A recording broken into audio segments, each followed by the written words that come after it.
فاطمه جان درود به شما، به برنامه خوش اومدید. سلام، صدای من میشنوید؟ بله خانم، رسا در خدمتیم، خوش آمدید.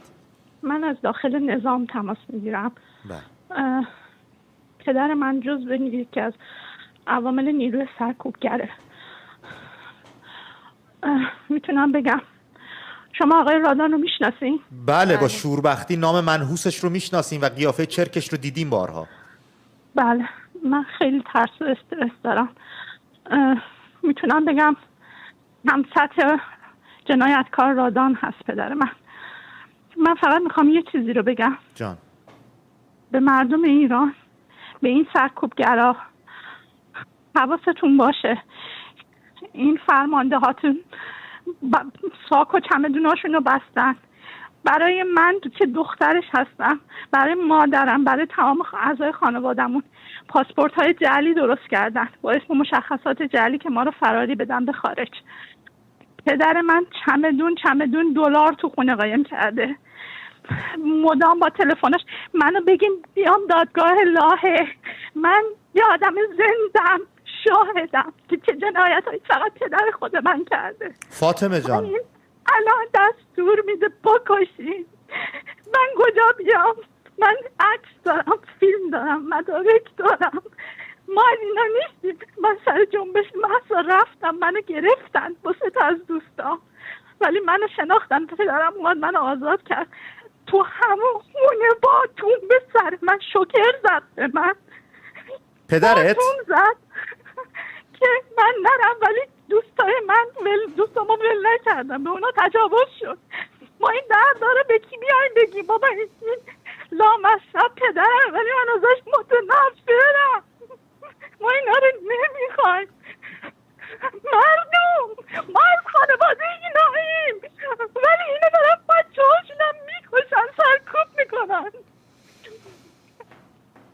این دست باتون دادن، شکر برقی دادن، تفنگ دادن که برید همشهریات رو بکشی.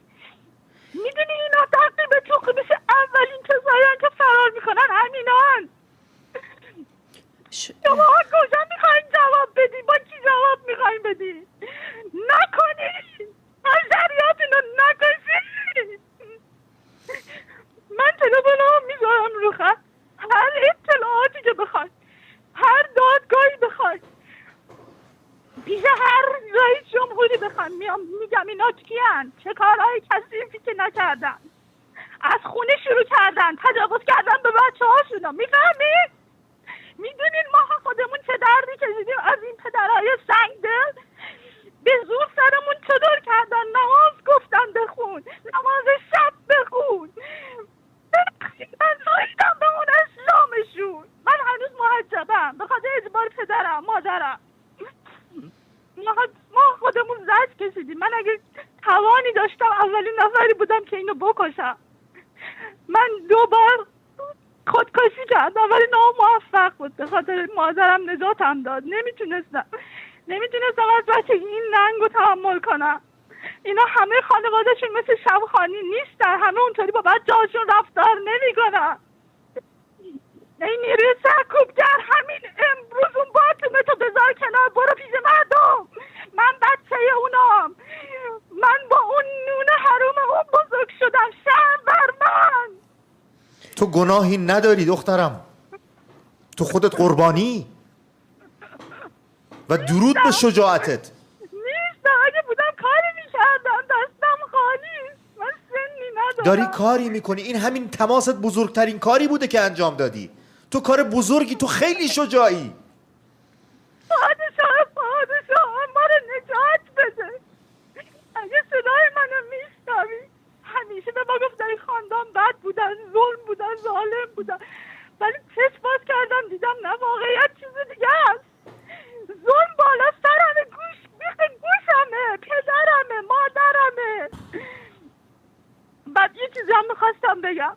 اینا خیلی ریزش کردن، دارن مدام زنگ میزنن به فک و فامیل، التباس میکنن با دلارهای زیاد که بیاین جزو نیروی سرکوبگرشین، اعتراضات رو خاموش کنین. نمیان، میترسن. خیلی ریزش کردن. فاطمه از مردم ترسیدن؟ هوشیار باشین مردم. من دارم بهتون میگم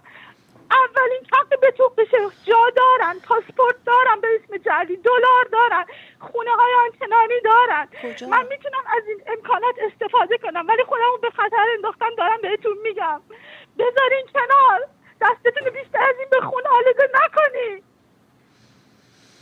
فاطمه جانم تماس رو قطع نکن، اجازه بده من همکارانم پشت خط با تو باشن و اجازه بده منو اسمم فاطمه نیست.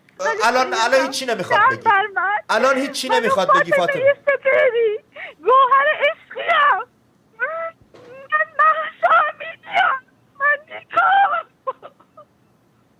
تو عزیز دلی، تو شجاعی، تو شیرزنی. تلفنی که کردم من شاید بدارم منو بکشه، شاید بفهمد، شاید نمیدونم، من هیچ امنیت جانی ندارم چون برام پیش اومد. من رفتم اعتراض کردم، پشت مهسا بودم، چرا اون دختر شهرستانی بود، مهمون ما بود، چرا کشتنش؟